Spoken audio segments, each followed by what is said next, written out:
Hello, fellow travelers. Tonight we drift back in time through the centuries to the Chola Empire. It is an age of poets and sculptors, stone temples, and sacred hymns. You're not just visiting, by the way. Tonight, you are a young temple dancer in southern India, awakening to the rituals and beauty of a long forgotten morning. Fair warning, life in Chola India wasn't built for modern luxuries. No lights or fans, no running water or refrigeration, and certainly no chai lattes. Life in Chola India flows to a different rhythm, soa, sacred, wrapped in incense and sunrise. However, by the time this journey ends, you may not wish to come back. The air itself seems to remember stories we've long forgotten, and here, even the silence feels alive. So, as you get comfortable, take a moment to like the video and subscribe, but only if you genuinely enjoy traveling through time with me. Leave a comment below with your location and local time. I'd love to know where you're listening from. Now, light a candle if you wish. Let the air hum like an ancient lullaby and allow yourself to drift into our journey together through the forgotten rhythms of time. It is not yet morning. The temple bell rings. It is time to rise. You are waking up in a quiet agraharam near the Kaveri River during the reign of the mighty Chola Empire. The sun hasn't yet risen, but already the sky glows like saffron. You're 15, a temple dancer in the service of the gods, and one of several women in your lineage who have carried this art before you. You stir gently before the first koel bird cry echoes through the quiet lanes of your village. Somewhere far off, a cowbell tinkles as the herder begins his morning round. The river hums, the trees whisper. A soft breeze slips through the carved wooden shutters of your home in an agraharam nestled close to the great Brihadishvara temple, newly built by Raja Raja Chola himself. The scent of jasmine blossoms, crushed tulsi, and wet red earth drifts into your room. You rise slowly, body still heavy with sleep, but soul light with purpose. They say history whispers through stone, copper, and silk, and from the Chola period, it whispers a little louder than most.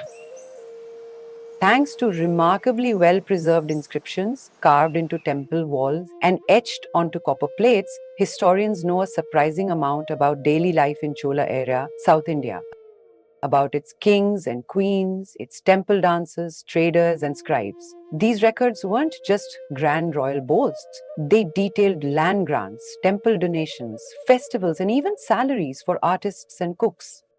The Cholas ruled from the 9th to 13th century CE, and under their reign, South India saw an explosion of art, architecture, and ritual life. Temples weren't just places of worship, they were cultural hubs, employing dancers, musicians, priests, administrators, and artisans. They housed libraries and kitchens. In many ways, they pulsed like miniature cities. And the Brihatishvara temple in Thanjavur still stands as their golden crown. And yet, some things have stayed the same.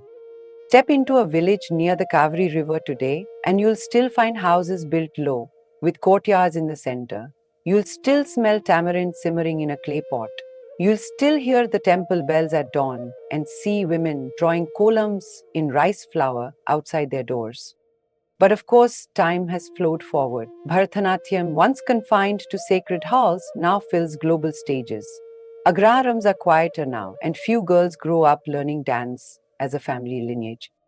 Still, beneath the layers of electric wires and painted cement, the bones of the Chola world remain. You feel it in the granite under your feet, in the turmeric on your skin, in the hush of reverence that lingers when the drumbeat begins. And maybe, just maybe, you carry little of that world with you too. You step outside barefoot, your feet pressing into cool earth, swept clean just last evening. White kolam powder glows faintly in the half light, intricate as frost on every doorstep.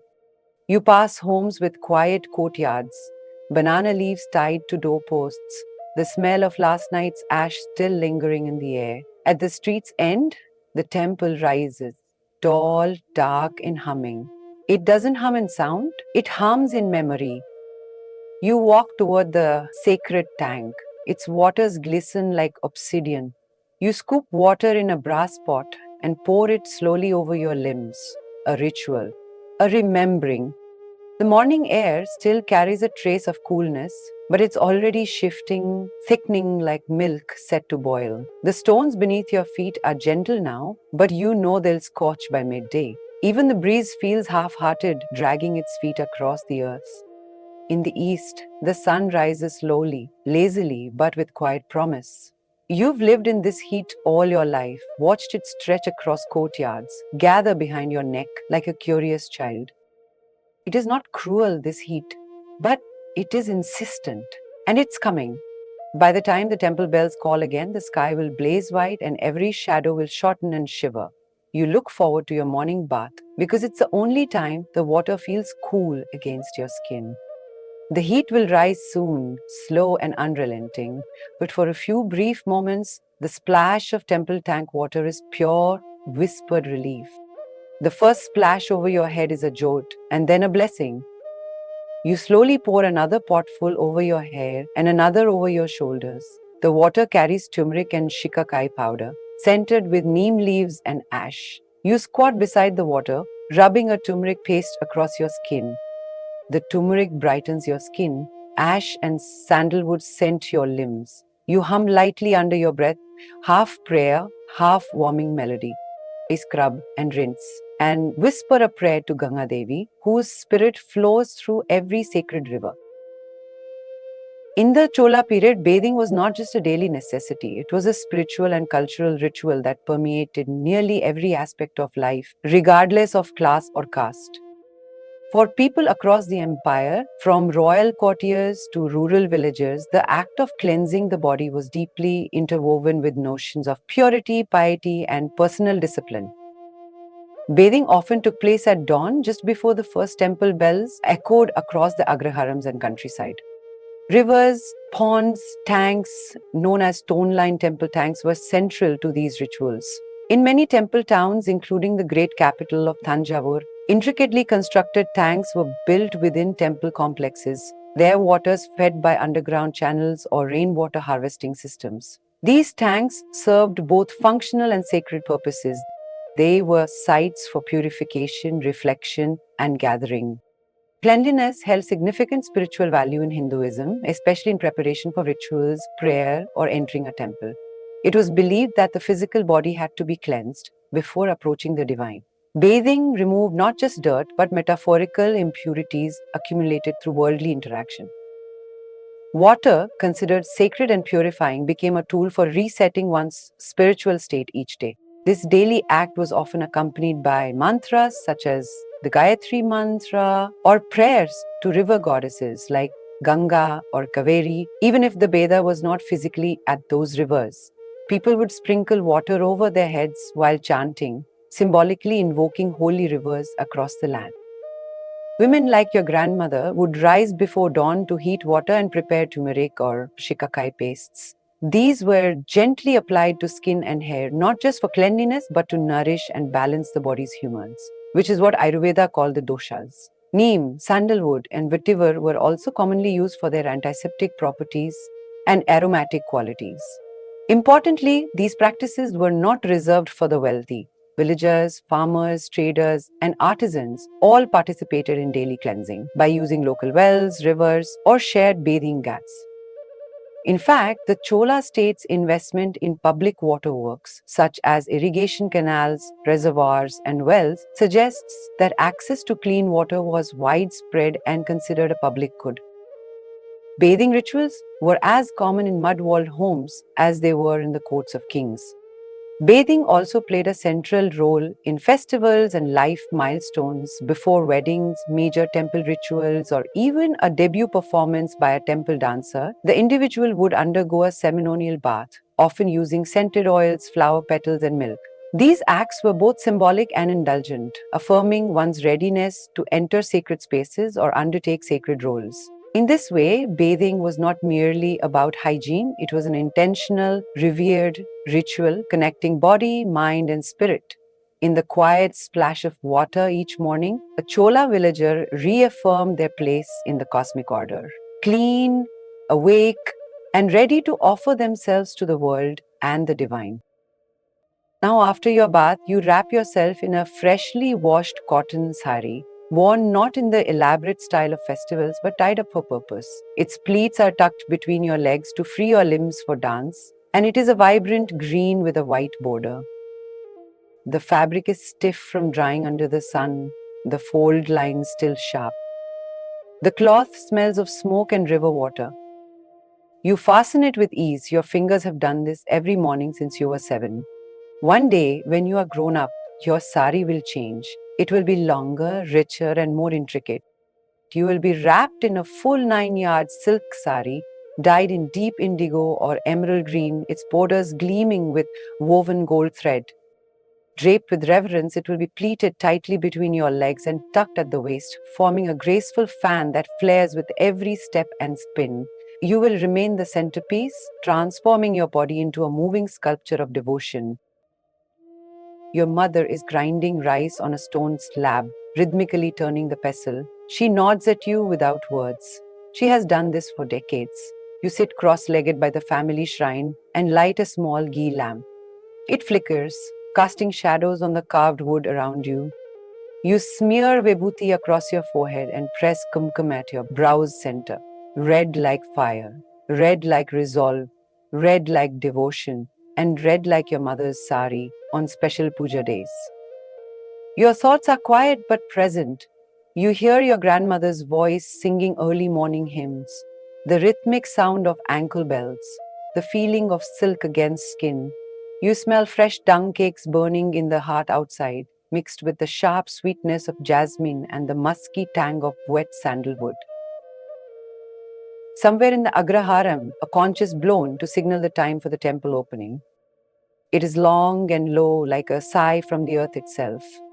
You may be surprised to know that in Chola era, South India, cotton was more than a fabric. It was the very skin of daily life. From the finely woven 9-yard saris of Brahmin women to the breezy turbans of village farmers, cotton clothes every layer of society. Its ubiquity and refinement made South India a center of textile production and international trade. Cotton cultivation thrived in the fertile plains along rivers like the Kaveri. Once harvested, the cotton bolls were carefully separated by hand, ginned to remove seeds, and then carded with wooden combs to align the fibers. Spinning was usually done by women using small portable spinning wheels or drop spindles. The spun yarn would then be handed over to skilled weavers, many of whom belonged to hereditary guilds and worked on large wooden looms inside their homes or communal weaving houses. Some of the finest cloths, like the translucent muslin or strong calico, could take weeks to complete. Dyeing was a science and a ritual. Natural dyes came from plants, minerals, and insects. Indigofera shrubs produced deep blues. Rubia cordifolia roots gave brilliant reds, and turmeric offered golden yellows. Dark blacks could be achieved through iron salts, while a prized purple was sometimes extracted from shellfish in coastal areas. Dyeing was a multi-step process involving soaking, boiling, fermenting, and often chanting mantras for spiritual protection. Artisans mastered resist dyeing techniques such as ikat and tie-dye, and also block printing with natural mordants. The resulting fabrics were not just clothing, but visual poems, symbolic, spiritual, and stunning. Access to cotton was also widespread.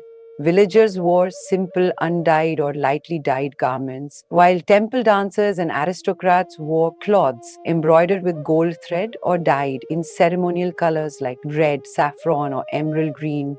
Finer weaves were reserved for rituals, weddings, and temple offerings. Cloth was both currency and status. It marked your caste, your role, even your purity. The Chola Empire turned cotton textiles into an economic powerhouse. Ports buzzed with activity as traders loaded bales of cloth onto ships bound for Southeast Asia, China, and the Middle East. Tamil cottons, especially painted and printed fabrics, were coveted in places like Java, Sri Lanka, and even distant Baghdad. Arab, Persian, and Chinese traders all frequented Chola ports, often returning home with bolts of Indian cloth to sell in their own bustling markets. Cloth was also used diplomatically. As part of royal tribute systems, textiles were exchanged between kings, temples, and foreign courts. The Cholas themselves gifted sacred cloths to Southeast Asian rulers who adopted Indian artistic and spiritual traditions in return. The legacy of Chola cotton is still felt today. South India remains a textile hub, and many of the dyeing and weaving techniques first documented during this period continue in villages that trace their craft lineages back over 1,000 years.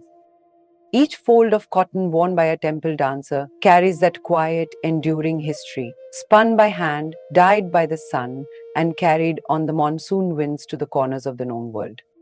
Color held deep symbolic, cultural, and religious meaning, and this was especially significant in textiles worn for ritual, performance, and daily life. Red was considered the color of life force and was deeply associated with goddesses who symbolized feminine power and divine love.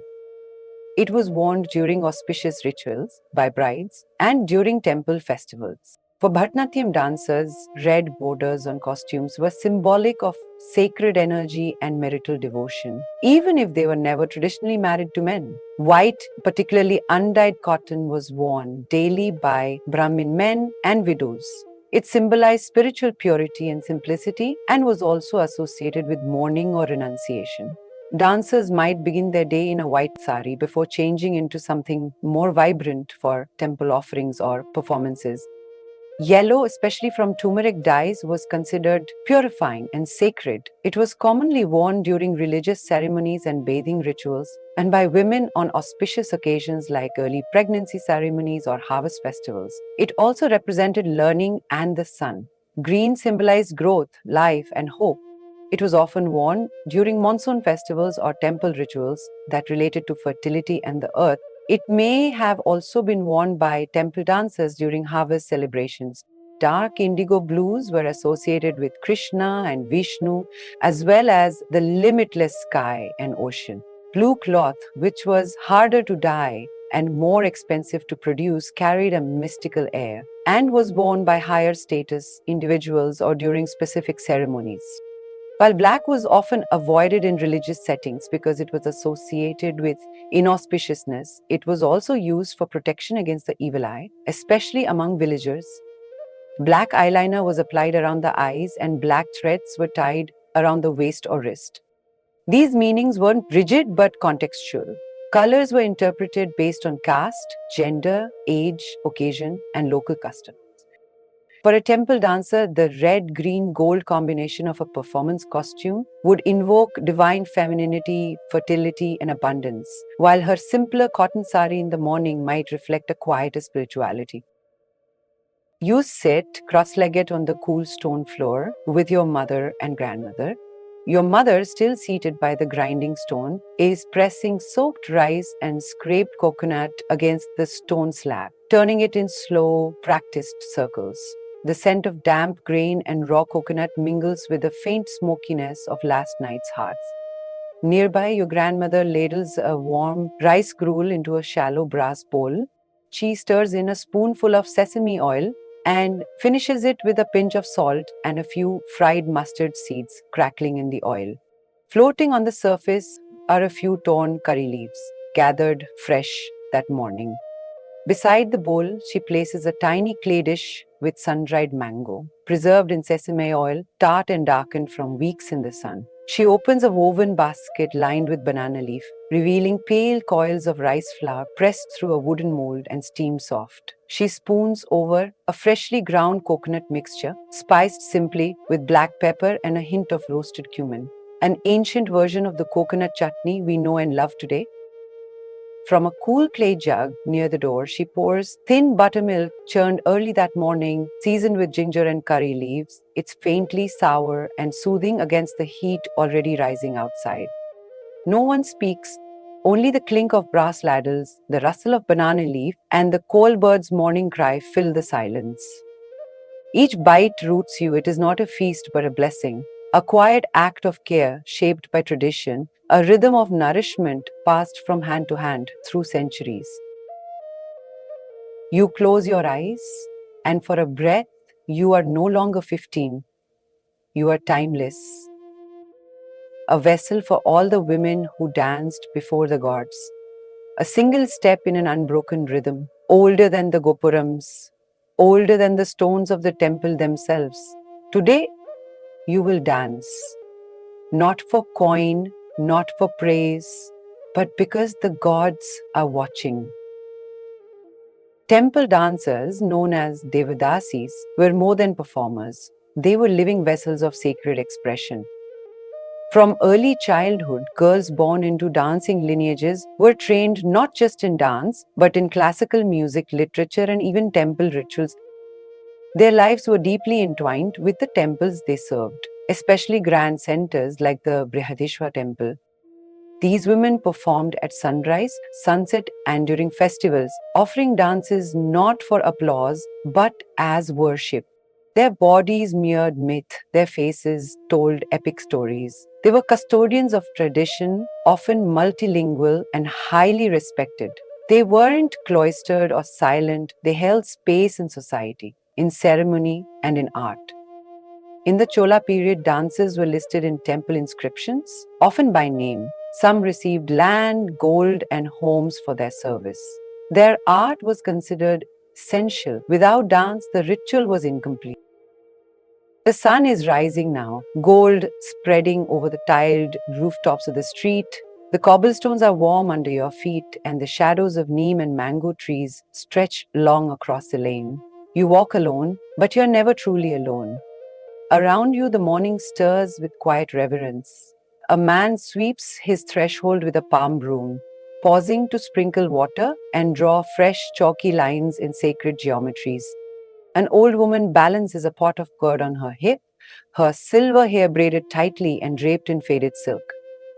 You turn the corner, and there it is. The Brihadishwara temple rises before you. It's so massive and so intricate that it swallows the sky. Its Gopuram towers above the village like a mountain carved by divine hands. Every inch tells a story. Elephants in procession, dancers caught mid-step, Shiva in his cosmic whirl, Parvati, serene and powerful, figures etched deep into the stone, unmoving yet impossibly alive.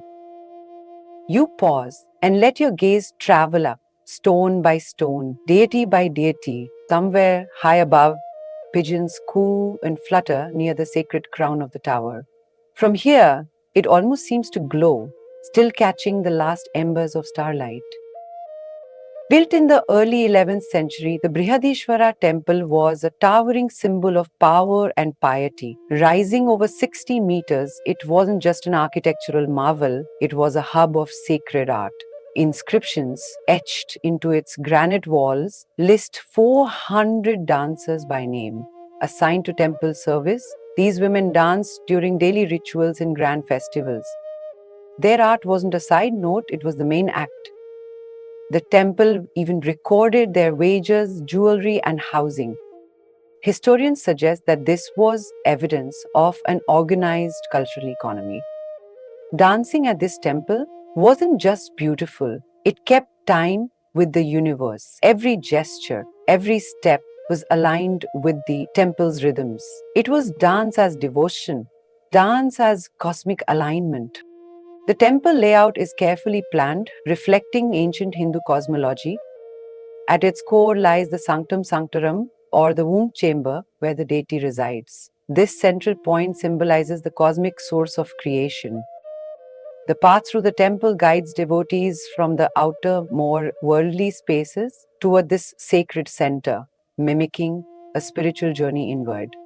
Surrounding the temple are courtyards, halls, and water tanks used for purification rituals. The entire complex functions as a microcosm of the universe, blending the earthly and the heavenly, the temporal and the eternal. Walking through these spaces, you feel a connection to generations past, your ancestors, your guru, and even the gods themselves. The sheer scale and craftsmanship of the temple reinforce the power of the Chola Empire and its devotion to Shiva, the cosmic dancer. This sacred space shapes your daily life and practice, inspiring every movement and prayer. You step inside the quiet corners of the temple complex and find solace beside a gentle calf, a soft golden creature with wide, trusting eyes. Every morning before your dance practice, you steal moments to sit near it, running your fingers through its short, velvety fur. The calf leans into your touch, its breath warm and rhythmic, like a tiny heartbeat, syncing with your own. The temple priests often speak of the cow as sacred, a giver of life and a symbol of prosperity and purity. In the Chola period, cows were revered not just for their practical gifts such as the milk, the ghee that feeds your family, the dung used for fuel and ritual fires, but also for their deep spiritual importance. Temples often had cows roaming the courtyards freely, and caring for them was seen as a pious duty, a way to honor the divine. You remember overhearing a story from an elder that the cow is a wish fulfilling goddess in bovine form, believed to grant blessings and protect the community. To touch a cow was to touch the divine itself, a sacred connection bridging earth and heaven. Your bond with the calf feels like a secret blessing, a quiet friendship that grounds you amid the ritual and discipline of your day. It is as if the calf understands the weight on your shoulders, the expectation to honor your lineage, to dance with grace and devotion. Sometimes, as you watch the calf nuzzle its mother, you think about the cycles of life, the nurturing roles women in your family have held, and how you too are woven into this ancient tapestry. The calf's gentle presence is a reminder that even in the structured world of the temple, softness and life flourish side by side. In the Chola world around you, animals are more than just creatures of the earth. They are companions, symbols, and sacred beings woven into everyday life. The village and temple are alive with the sounds and movements of animals. Cows low softly, peacocks call in the distance, and dogs pad quietly alongside children. Every creature carries meaning, and your people hold a deep respect for the natural world. Cows are revered as sacred providers, but beyond them, other animals also play vital roles. Elephants, magnificent and strong, are often seen in temple processions. They are decorated forms carrying deities through the streets during festivals. An elephant's presence commands awe and reminds everyone of royal power and divine protection. Birds, too, are messengers and symbols. Peacocks represent beauty and grace, while the quail's early morning call signals the start of the day. Chickens also roam the courtyards, while dogs serve as loyal guardians of homes and temple grounds. In this world, animals live close to humans, their lives intertwined. You might see a farmer carefully tending to his oxen as they plow the fields, or children playing near a pond where turtles bask on sun warmed stones. The rhythms of human life flow in harmony with the rhythms of nature. Animals are also part of religious stories and rituals. Many temples house stone carvings of lions, bulls, and mythical creatures, embodying strength and protection. Caring for animals is an act of devotion, a way to honor the divine forces believed to reside in all living things. This connection to animals is not just practical, it's spiritual and emotional. It teaches you about respect, care, and the delicate balance that sustains life in the Chola kingdom. Before entering the temple grounds, you stop before Nandi, the sacred bull of Shiva, seated in stone and staring eternally toward the inner sanctum. You touch your fingers to your forehead, your lips, then your heart. A simple gesture, but charged with meaning. People come and go around you, vendors carrying banana leaves, priests muttering mantras, other dancers walking with quiet purpose. But in this moment, time seems to pause just for you. You offer a silent prayer. It's not for success, not for praise. It's for steadiness, grace, strength, that your steps will be true, that your gaze will carry meaning, that your dance will be worthy of the gods. Then you inhale, step forward, and pass beneath the Gopuram's great shadow, entering the ancient breath of the temple itself. The air itself feels old, as if it remembers every dancer, every footfall, every offering. You move slowly, not from tiredness, but reverence. Here, everything slows, even sound is different. Your anklets chime more softly on the polished floor, muffled by centuries of prayer. Granite pillars lined the mandapam like guardians, each one carved with precision, lions and lotus petals, sages with serene faces, apsaras frozen mid-dance. You pause before one, its base worn smooth by countless hands, and trail your fingers along a dancing figure. Her eyes, though stone, still seem to meet yours. Up ahead, the priests are performing a puja. You hear the low hum of Vedic chants, the sudden blast of a conch shell, and the high, bright chime of temple bells. You close your eyes for a moment and let it wash over you.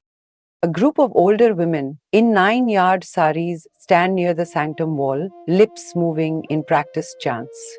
Their voices blend and lift like incense smoke. One of them glances at you, nods gently, and returns to her prayer. You're not a stranger here. You're part of this great machine of devotion. You walk past the sacred kitchen where a faint warmth lingers. Offerings are being prepared: thin rice cakes, mashed dal with black pepper, ripe plantains steaming gently. You catch the scent of ghee hitting hot bronze. You cross to the central shrine where Lord Shiva resides, also known as the Lord of the King of Kings. You cannot see the linga from here, but you can feel its pull, like the tide, like gravity, like music drawing the dancer forward. You bow, not with your body, but with your breath.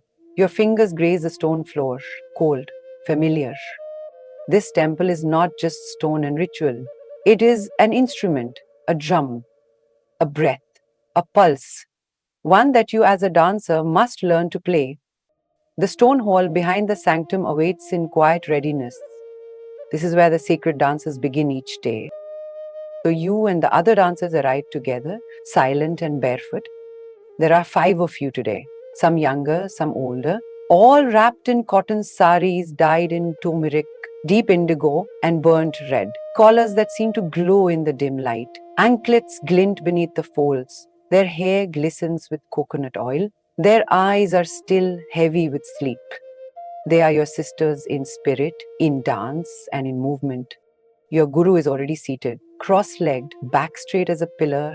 Her hair is streaked with silver, her eyes lined with eyeliner and quiet power. A wooden stick rests in her lap, and her small Natuvangam cymbals gleam like brass moons. She does not speak. She only claps once. That's enough. You bow together, arms wide, palms pressed, touching forehead, lips, chest, and then to the cool flow. This is an offer of thanks to the divine, to your guru, to those who may be watching you, and to the very earth beneath you. Then you and your fellow dancers, moving in unison like an ocean, begin the invocation to Lord Ganesha, remover of obstacles. Every movement is soft yet firm, circular yet precise. The dance is an offering, a clearing of the path. Bharatanatyam, as practiced in the Chola period, was not simply a performance. It was a sacred calling, a spiritual embodiment of cosmic rhythm and divine storytelling. This dance form was cultivated in temples, especially under the patronage of Chola rulers, who saw the arts as an extension of devotion. The Cholas embedded dance and music deeply into the religious life of their empire, endowing temples with performers, musicians, and scholars. From an early age, often as young as 5 or 6, girls chosen for temple service would be trained by their guru, a conductor of the art. This relationship was central to their growth. Their guru taught the girls intricate gestures, footwork, and expressive storytelling that made it a complete spiritual language. Training was rigorous. The young dancers practiced daily, often at dawn and again in the afternoon, honing physical stamina, facial expression, and the ability to internalize ancient mythologies. The rhythms were beaten into their memory with the thalams of cymbals and the beat of drums, while their bodies learned to mirror stories of love, loss, and cosmic balance through precise and symbolic movement. Each movement had meaning: a tilted neck, a flick of the eye, a lifted brow. These were not mere embellishments, but narrative devices. Bharatanatyam in this era relied heavily on the movement sequences detailed in temple sculpture, such as those carved into the walls of the Brihadishwara temple. These were not only instructional but devotional, showing that the architecture of the temple and the movement of the dancer were in dialogue. The dance was performed during daily rituals, festivals, and special ceremonies, often before the sanctum as offerings to Shiva, Vishnu, or the local deity. These dances were believed to energize the temple space and please the deity, reinforcing the cyclical rhythm of life and time. The dances became living embodiments of myth, and their movements were thought to connect the human realm with the divine. The relationship between the dancer and her guru was one of reverence and discipline, spiritual and artistic. Through years of training, the dancer absorbed not only technique but the ethos of her art, humility, clarity, and devotion. In many ways, the guru was a second parent, a custodian of tradition and transmitter of sacred knowledge. Even centuries later, the legacy of these Chola era dancers endures in temple carvings, in the lineage of classical dance, and in the quiet morning prayers of every young dancer who places her feet on the floor before beginning her daily practice. You and your fellow dancers stand before your guru, heads held high, wrists resting on the back of your hips, elbows up, legs strong and ready. And then the first rhythm. Your guru gives you a knowing smile as she begins reciting the sacred beats of the Ardhavus, punctuated by the beat of a wooden stick against a small block. These are basic movements drilled into muscle memory. You bend, stretch, stamp, and spin. The mridangam joins slowly. You sweat quietly. No one complains. This is prayer, after all. Your breath aligns with your movement. You're not dancing yet, not truly, but you are waking something up, the memory in your muscles, the truce in your spine. The younger dancer beside you falters. Your guru's eyes flick toward her. Another sharp clap. The girl straightens, finds her beat. Your own legs begin to ache. The muscles on your taut arms begin to shiver, but it's a familiar ache. The kind that connects you to every woman who has stood in this hall, every body that's ever bent in devotion. You finish the sequence and pause, sweat beading at your temples, breath deep and low. You then begin the Alerpu, the awakening dance. Its movements are slow and precise, unfolding like a lotus blooming in sunlight.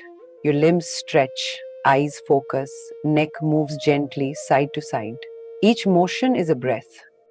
You rest briefly, sipping spiced cool buttermilk with curry leaves and asafoetida as the light filters through the temple's lattice windows. Somewhere beyond the thick stone walls, incense curls toward heaven. The temple bells chime again, but in this room there is only rhythm, breath, and the ancient heartbeat of practice. Now comes the stiller magic, the one hidden not in the feet, but in the eyes, the lips, the lift of a single brow, Abhina. You sit cross legged in a semicircle with your sisters. The sweat from the earlier dances cools on your skin. A small breeze passes through the mandapam. Outside, a pigeon coos from the temple eaves. Your guru strikes her wooden block and stick once, sharp and steady. She announces that this morning you will practice a routine for a goddess. Your heart flutters.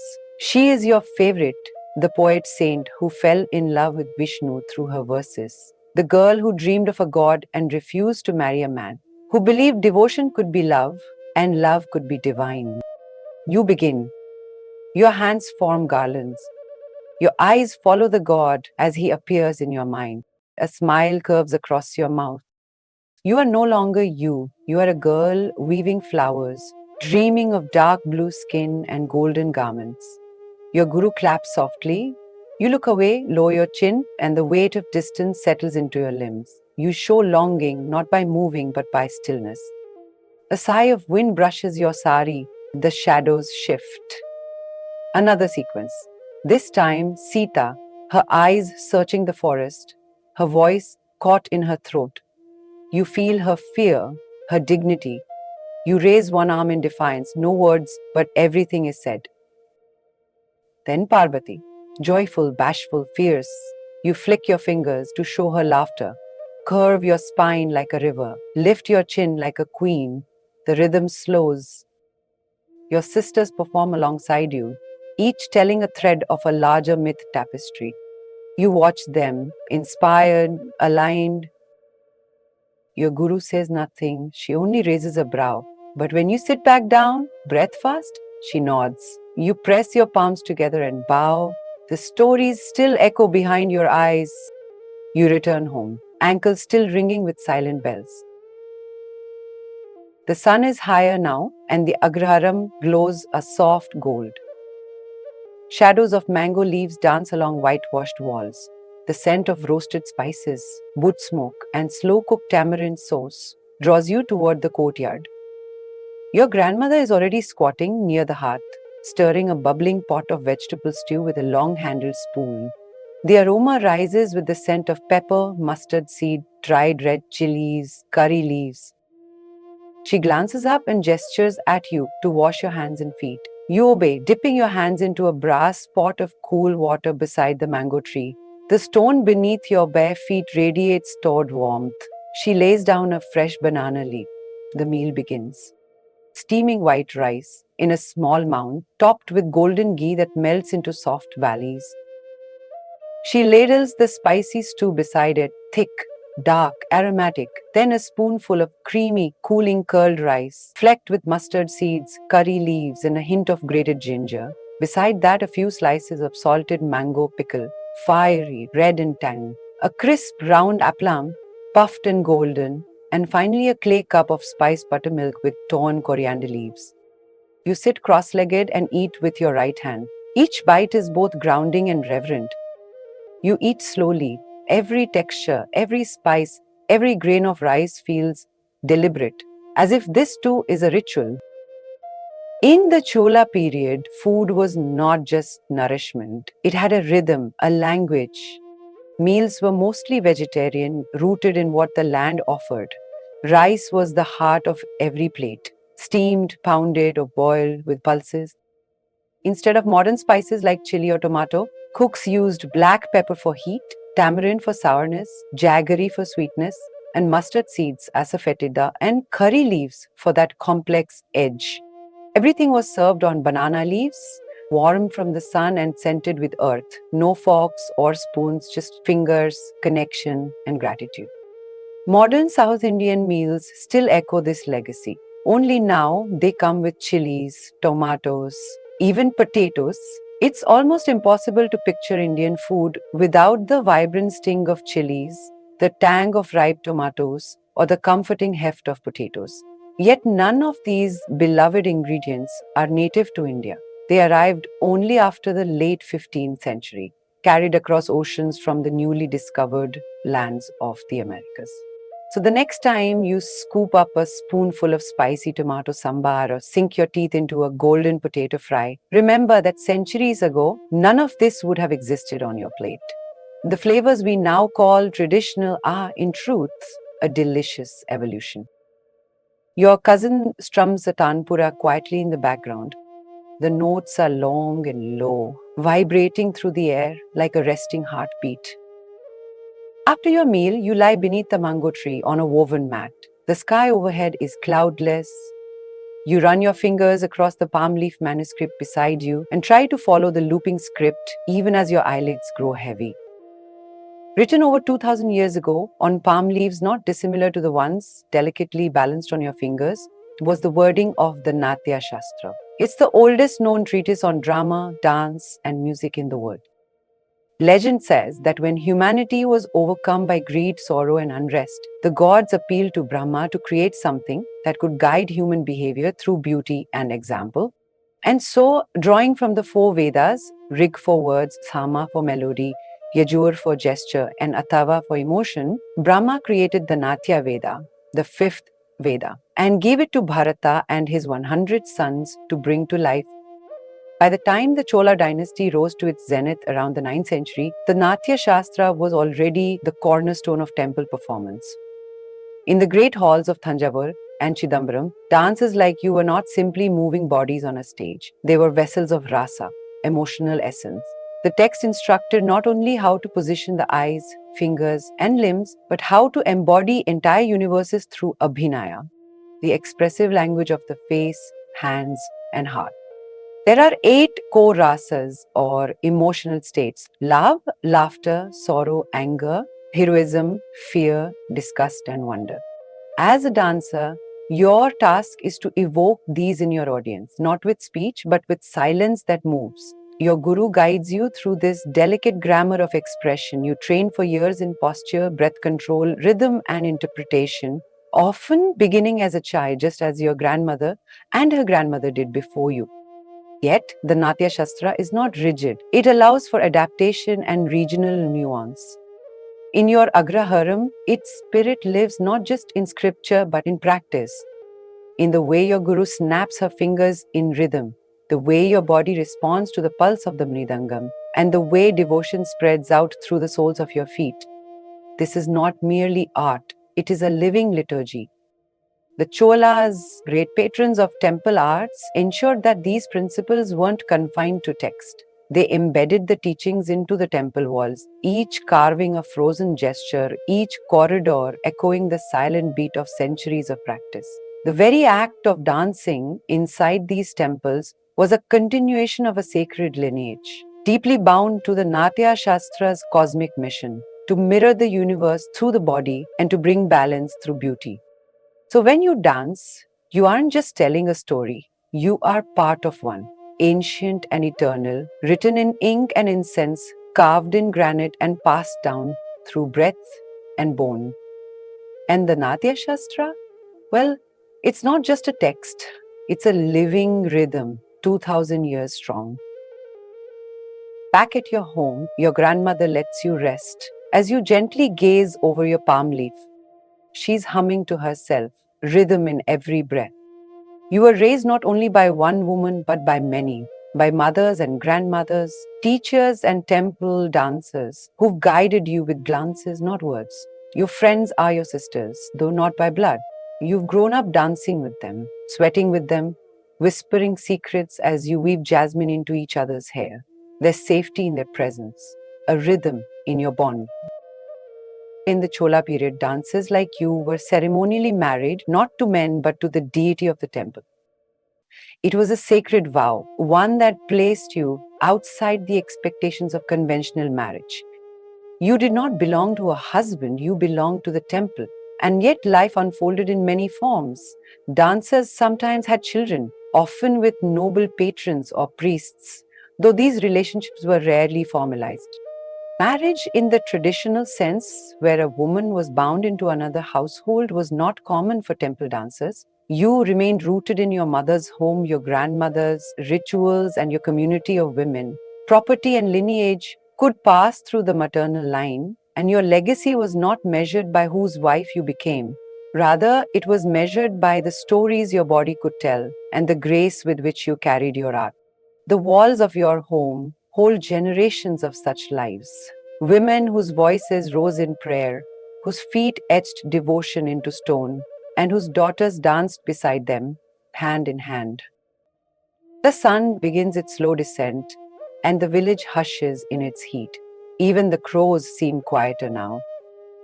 You rise from your rest, brushing mango leaves from your sari. You walk barefoot once again, past sleeping dogs and dozing cows, toward the temple. The stone path has been warmed by the sun, but you know where to step. You delicately hop along the stones where the neem trees cast long fingers of shade across the road. The air hums differently in the afternoon. It is heavier, thicker, full of things unsaid. When you enter the temple's inner hall, the shadows stretch long across the granite floor. Oil lamps flicker weakly in the filtered light. Your sisters are already there for afternoon practice. They are leaning, stretching, and rubbing their shoulders. One is tying a fresh string of bells around her ankles. Another is practicing mudras silently in front of a polished pillar. Your guru, ever watchful, nods at your arrival and claps a beat on her knee. The signal is soft but commanding, and the practice resumes. When you take a break later in the afternoon while sipping cold water from a stone jug in the shadows of the temple, your mind begins to wander. There is a quiet but striking pride you feel, one that echoes through the stone corridors of your temple and out into the vast seas. You know that you are part of something far greater than a daily offering or a local performance. During the height of the Chola Empire, dancers like you were not just artists of devotion within the temple walls. They were emissaries of culture, prestige, and power.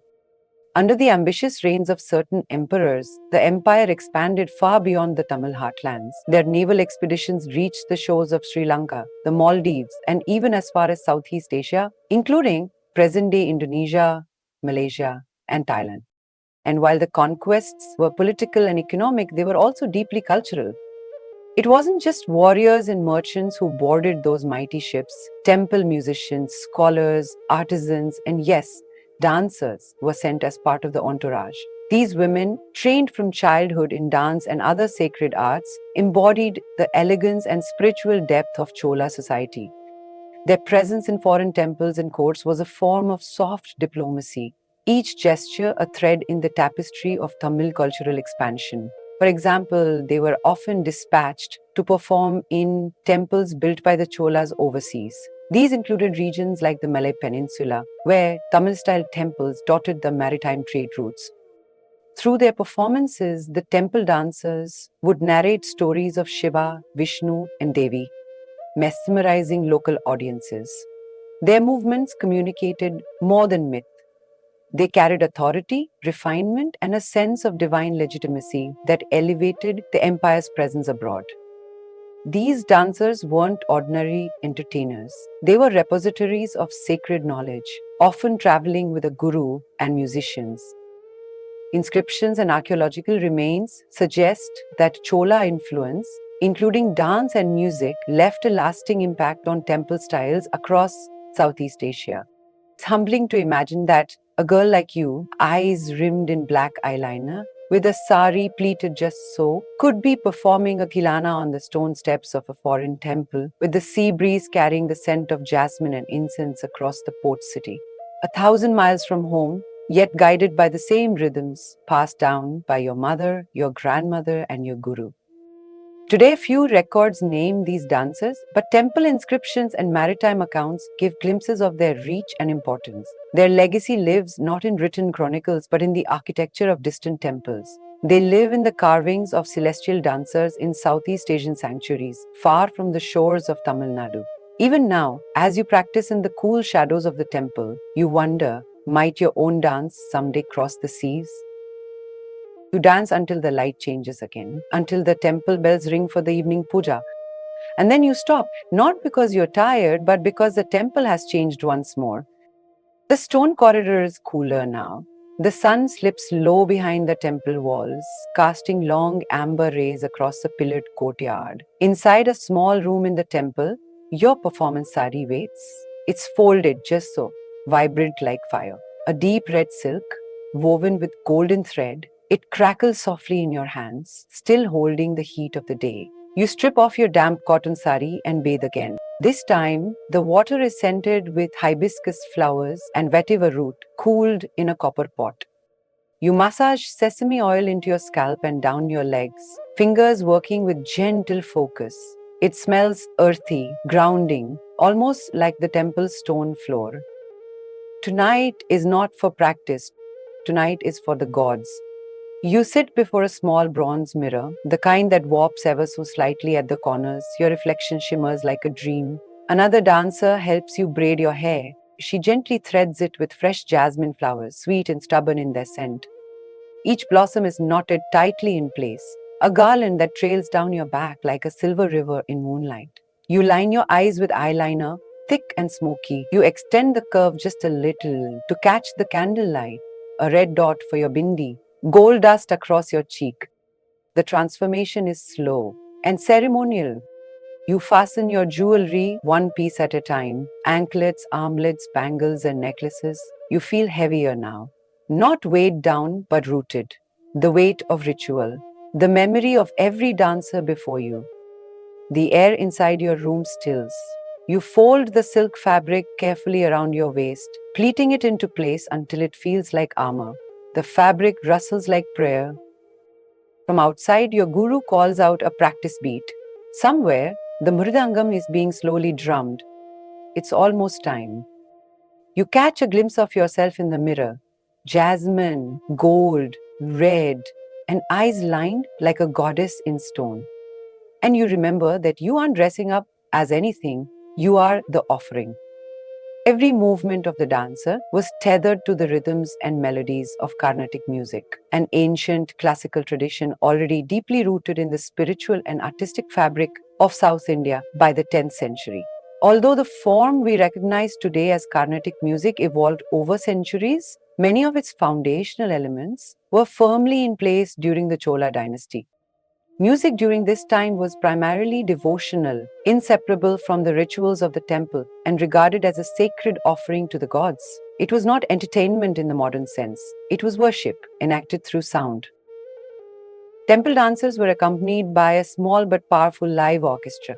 The Mridangam, a double-headed drum, laid down the heartbeat of the performance. Its deep, resonant rhythm aligned with the dancer's footwork, creating a union of sound and motion that echoed through the temple corridors. Alongside it, the dance teacher or conductor chanted the syllables of rhythm with precise claps or cymbals, providing both tempo and energy. Melody came from the veena, a plucked string instrument with a deep, meditative tone. The veena was not just musical, it was symbolic. It was associated with the goddess of knowledge and arts and often held a place of honor in the temple orchestra. The flute occasionally joined in, lending airiness and contrast to the deeper tones of the veena and mridangam. These instruments weren't just background, they were extensions of the dancer's breath. Each movement of the dancer was answered and emphasized by the orchestra, and together they told the story. Importantly, historians suggest that the raga system, the melodic framework of Carnatic music, was already in use during the Chola period. Dancers moved to ragas that evoked specific moods such as joy, longing, devotion, or divine ecstasy. These were not arbitrary choices, they were carefully selected to mirror the emotional essence of the performance, what we now call bhava in Bharatanatyam. Rhythm cycles or talas such as Aditala or Rupakatala were also foundational during this era and helped guide the structure of the dance. The lyrics sung during these performances were often composed in ancient Tamil or Sanskrit, taken from devotional hymns or mythological epics. While male temple musicians performed the singing and playing, it was the dancer who embodied the meaning, who took these sacred words and gave them movement, shape, and life. For the Cholas, the fusion of music and dance was more than performance, it was cosmic alignment. The dancer channeled the divine, and the music lifted her offering skyward. It's said that even the stone walls of Briharishwara temple were carved to echo with rhythm. The pillars were designed to resonate, courtyards that enhanced acoustics, and architecture that collaborated with sound. Those centuries have passed, those same melodies, refined but recognizable, still form the foundation of modern Carnatic music. And when the Mridangam begins, when the veena sighs, when the dancer raises her hand in invocation, you are hearing something timeless, a song first sung for the gods. The temple courtyard breathes like a living thing. Oil lamps have been lit along every stone step and carved ledge. Hundreds of tiny flames flicker against the ancient granite, casting warm halos on the faces of those gathering. The shadows dance too, leaning and bending like curious spirits. You step out into the fading light, sari rustling against your ankles, bells softly chiming at your feet. Your sisters in dance stand nearby, each radiant in silk and garlands. No one speaks much. Words have already been offered. Now it's the body's turn. The scent of ghee, jasmine, and incense winds through the crowd. Little children sit cross-legged beside elders, their eyes wide. A few children toddle forward and are gently pulled back. Everyone leans toward the center, toward the stone stage, where tonight's ritual unfolds. Your guru stands tall at the edge of the platform, cymbals in hand, poised. Her fingers are still, but her presence pulses like a drum beat. She gives you a nod. You exhale. The mridangam sounds its first beat, a soft, rounded beat that quivers in the night air. You bow. Not just your head, your whole being folds forward. You touch the earth with your fingers, then your heart. Then you rise. The Pushpanjali begins. It's an offering of flowers, yes, but also of your breath, your devotion, your movement. You invoke the gods, the space, your teacher, your audience. Your steps are light and symmetrical, and your eyes are precise. Your gestures are like petals caught in the wind. The rhythm is gentle at first. The Nathuvangam taps lightly. The Vena whispers its approval. You move in harmony with your sisters, a circle, a wave, a silent chant. The audience breathes with you now. They may not know each mudra by name, but they feel them. They recognize reverence when they see it. They see grace when it lives inside muscle and memory. You transition to Jatiswaram, where rhythm takes center stage. Melody carries you, but it's your feet that tell the story now. You strike the stone in perfect time, arms slicing the air in symmetrical arcs. Your jewelry sings. A priest at the temple door rings a bell once, twice. From somewhere within the sanctum, the scent of camphor rises. The gods are watching, and you are the flame. The Varnam begins like a slow storm brewing on the horizon. The rhythm deepens, the mridangams beats growing louder, sharper, like thunder rolling through ancient temple walls. Your feet drum the stone floor with purpose, echoing the heartbeat of the earth beneath you. Your guru's Natuvangam claps quicken, crisp, clear, like distant lightning, cracking the sky. Each snap cuts through the warm night air, guiding you and your sisters to rise with the rhythm's growing power. The temple lamps flicker wildly in response, as if the very flames are caught up in your dance. Every movement is exact, fierce yet fluid. Your eyes flash with determination, tracing stories older than the stones themselves. You feel the earth tremble beneath your pounding feet, the sacred space vibrating with the energy of your collective devotion. Your hands fly through the air, fingers twisting and curling in intricate patterns, symbols of gods, tales of love and fury, and the eternal dance of creation and destruction. The Varnam is both a test and a prayer. The longest piece, weaving complex rhythms with emotional storytelling. You embody Kali's fierce rage, Krishna's playful joy, and Shiva's cosmic dance, sometimes all at once. Your breath matches the intensity. You lose yourself in the storm of movement, the cadence of drums, the swell of veena and flute, and the silence between. Time distorts. Seconds stretch and collapse. The audience is still. Even the temple priests pause their chants to watch. You aren't just dancing, you are waking the universe. Your heartbeat becomes a drum, your body the temple's voice. The storm slows, the lightning fades. You land softly, breath steadying, muscles humming with spent energy. The night air cools, and the sacred dance settles into silence once more. The storm of the Varnam fades, leaving a charged stillness in its wake. You step into the quieter rhythms now, where stories unfold between beats, in the spaces where breath and silence meet. You become the living tale, each gesture a word, each glance a verse. Your eyes soften, slowly becoming windows into the divine. You are Krishna, cheeky and charming, fingers weaving the flute melody in your mind. Your smile holds secrets of love and mischief, the universe's gentle trickster revealing cosmic joy. Then you shift, fierce Kali, goddess of destruction and rebirth. Your arms flame outward, fingers sharp and strong. The world narrows to the sharp crack of your ankle bells and the fire in your chest. You embody rage, but also the promise of new beginnings born from ashes. Between these extremes lies the tenderness of Parvati, the nurturing mother, serene and steady, your hands fold in soft mudras, gentle as a lullaby sung beneath the stars. This part of the dance is a dialogue, a sacred conversation where you channel myths, legends, and prayers.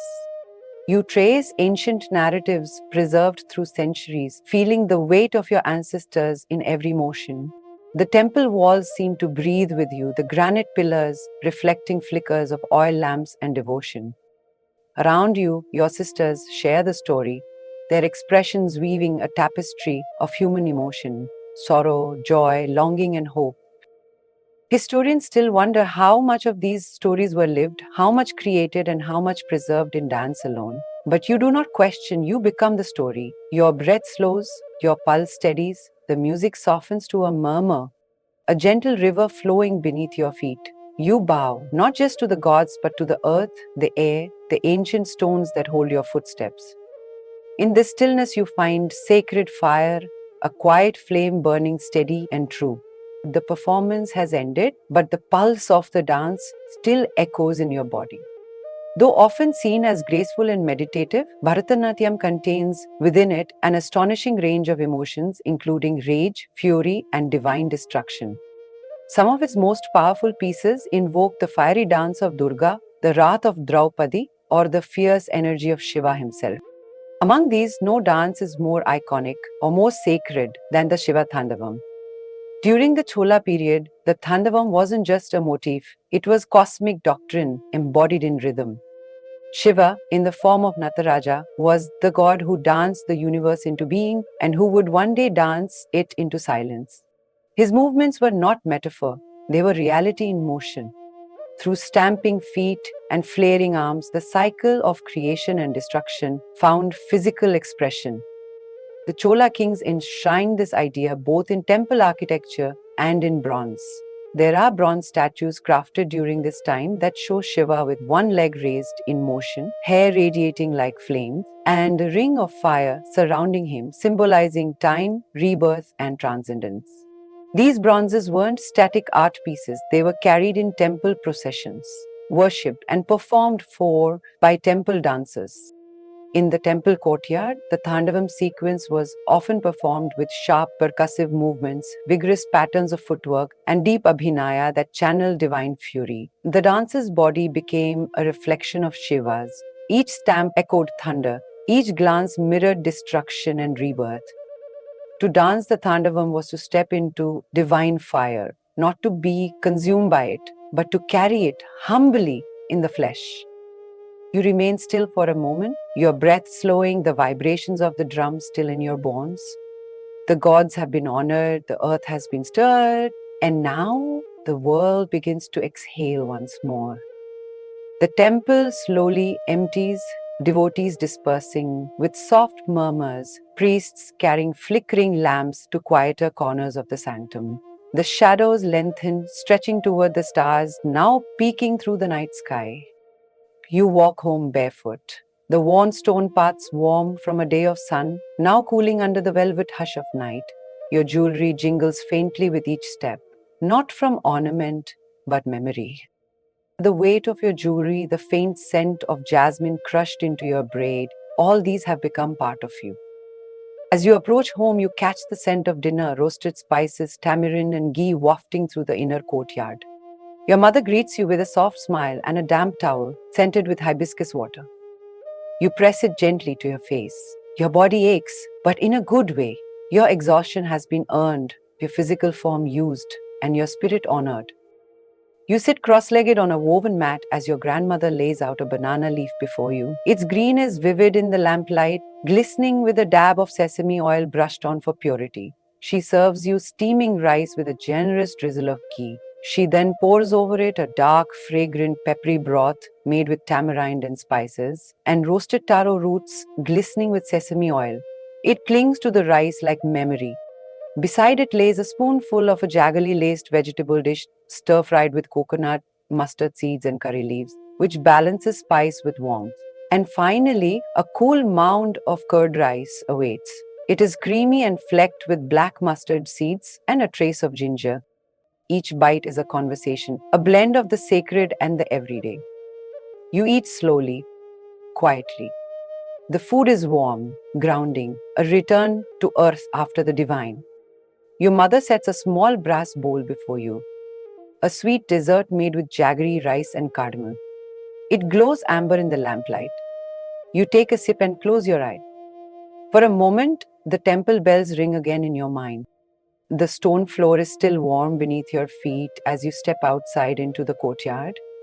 The oil lamps are all flickering low now, their cotton wicks reduced to a quiet amber glow. Above you, the sky is velvet black, pinpricked with thousands of stars. You tilt your face upward.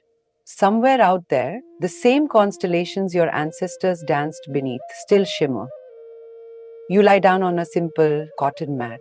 The stone is cool now, a gentle contrast to your skin, still warm from the evening rituals. You pull the thin sheet over your body and it smells faintly of ash and sandalwood. All around you, the world is settling. The crickets are singing their night raga, and you can hear the soft, rhythmic flick of your mother's broom as she sweeps the entrance of the shrine one last time. Your calves remember the thunder of the Varnam. Your shoulders remember the poise of the Pushpanjali. Your face still carries traces of each expression you wore: Kali's anger, Krishna's determination. You press your palms together gently at your chest, a final prayer, not spoken but felt. The temple is closed for the night. The lamps continue to burn, and within you, the sacred fire still glows. You breathe in, slow and steady, and then you release it. The scent of sesame oil still lingers on your wrist. You turn to your side, curling in slightly, like the crescent moon rising overhead. In this moment, just before sleep takes you, you are completely whole. You are a dancer, a daughter, a devotee. You are history made living. You are starlight given rhythm. Let the stars keep watch. Let the night carry you. Let the day rest now. Now, there's nothing more to do. You've walked the temple paths, felt the earth pulse beneath your bare feet. You've danced not for applause, but for something older, something wordless and eternal. You worn silk soaked in incense, gold heavy on your skin, and stories behind your eyes. But now you rest. Let your breath slow down just a little more. Feel your shoulders loosen, the weight of the day dissolving like sandalwood in warm water. If thoughts arise, let them drift past like jasmine petals on the Kaveri. You are still that dancer, only now you're floating. Still within the Agraharam's embrace, still under the Chola sky, still lit by the lamp's last glow. Let the night cradle you. Let your dreams carry the rhythm. Maybe tomorrow you'll dance again. Or maybe you'll simply rest in this sacred stillness, knowing you've already offered the most precious thing of all: your breath, your presence. Sleep well, traveler of time, and if your journey brings you back this way again, I'll be waiting, lamplit, story ready, heart open.